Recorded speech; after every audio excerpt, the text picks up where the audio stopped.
애들이 통 연락이 없네. 아들아, 우리가 좀 힘들구나. 저도 힘들어요. 아들아, 그래도 말 좀. 저도 어떻게 해드릴 수가 없어요. 자식과 원수되지 않는 효도 계약서 작성법 알려드립니다.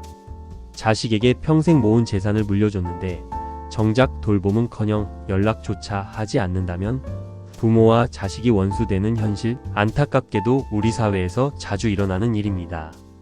이런 문제를 예방하기 위한 방법이 있습니다. 바로 효도 계약서입니다. 오늘은 실제 사례와 변호사 의견을 바탕으로 효도 계약서 필요성과 작성법을 알려드리겠습니다. 효도 계약서 왜 필요할까요? 부모 세대가 자식에게 재산을 미리 물려주면서 생기는 갈등이 많습니다. 재산을 줬는데 자식이 돌보지 않는다. 부모는 재산을 다시 돌려달라고 소송까지 내지만 계약 증거가 없으면 재산을 되찾기 어렵습니다. 이런 상황에서 효도 계약서는 부모의 노후를 지켜주는 보험 같은 장치가 될 수 있습니다. 실제 사례를 들어드리면 훨씬 실감이 가실 것입니다. 첫 번째 사례입니다. 김모 씨는 아들에게 집과 예금을 증여했지만 돌봄을 받지 못했습니다. 결국 소송을 걸었지만 효도 조건이 명시된 계약서가 없어 예금 일부만 소액 돌려받을 수 있었습니다. 두 번째 사례는 효도 계약서가 있었던 경우입니다. 유모 씨는 10억 원짜리 주택을 증여하면서 같이 살며 부모를 봉양한다는 각서를 받았습니다. 효도하지 않으면 재산을 다시 돌려주어야 한다는 계약서를 작성한 것입니다. 아들이 약속을 어기자 소송을 걸었고 법원은 계약서를 근거로 부모의 손을 들어주어 재산을 되찾고 자녀에게 더 이상 기대지 않고 사신다고 합니다. 계약서가 있느냐 없느냐에 따라 부모의 노후가 크게 달라집니다. 상속증여 전문 변호사 의견도 알아보고 정리해 보았습니다. 증여는 일단 이루어지면 돌려받기 매우 어렵습니다. 하지만 효도 계약서를 작성하면 조건 위반 시 증여를 취소할 수 있습니다. 계약서 작성 시 가장 중요한 건 구체성입니다. 효도하라 라는 추상적 표현이 아니라 매달 생활비 100만원, 지급, 병간호 의무 몇 회 이행, 함께 거주와 같이 실행 가능한 내용을 구체적으로 명시해야 합니다. 가능하다면 효도 계약서의 공증을 받아야 합니다.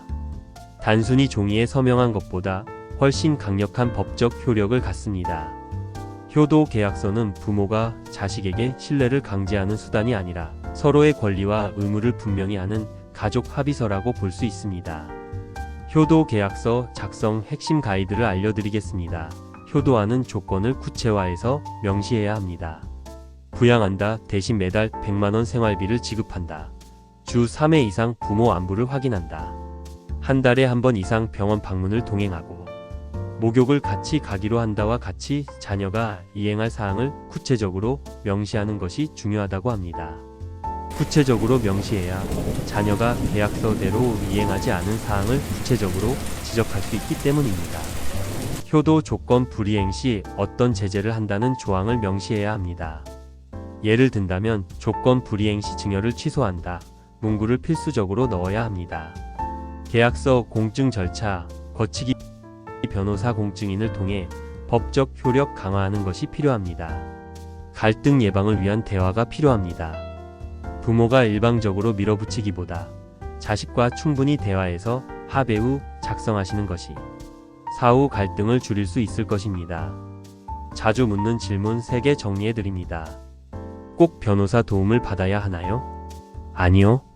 직접 작성 가능하지만 분쟁에 대비해서 변호사 공증인 도움을 받는 게 좋다고 합니다. 효도 계약서가 있으면 무조건 재산을 돌려받을 수 있나요? 아닙니다. 조건이 모호하거나 실현 불가능하면 법원에서 인정하지 않을 수 있습니다. 가족 간 신뢰를 깰 수 있지 않을까요?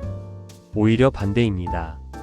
애매한 기대를 없애고 명확한 약속을 남겨 오해와 갈등을 줄여줍니다.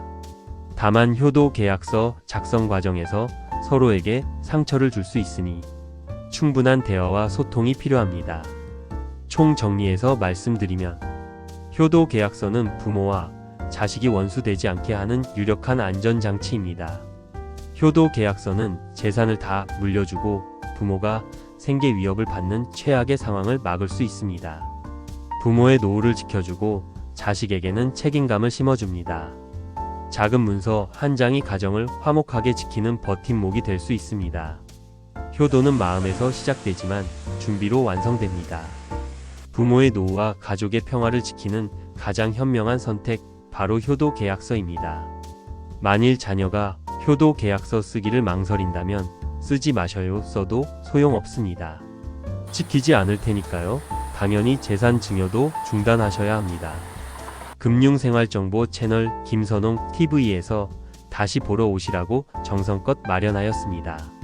모든 형님 어르신, 누님 어르신, 노후 자금 잘 지키시기 바랍니다. 고맙습니다.